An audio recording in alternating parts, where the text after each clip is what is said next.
Kwaya ya Kanisa la Adventista wa Sabato Butimba ya jijini Mwanza, Tanzania inakuletea zawadi ya wimbo unaotia moyo na matumaini kuendelea kusimama kwa uaminifu katika imani, tukijua Bwana Yesu anarudi.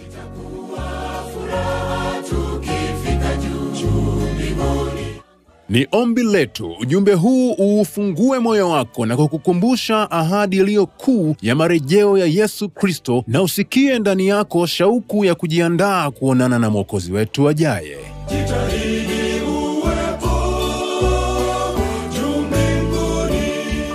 Zawadi hii itakuwa hewani siku ya Ijumaa tarehe 5 mwezi wa 12 mwaka 2025 kuanzia saa 11 kamili jioni. Kaa tayari na jiandae kutazama na kusikiliza kwa kusubscribe katika channel ya YouTube ya kwaya ili uwe miongoni mwa watu wa mwanzo kabisa kubarikiwa na ujumbe huu muhimu. Pia usisahau kushiriki habari hizi njema na ndugu, jamaa na marafiki. Mungu wa mbinguni akubariki.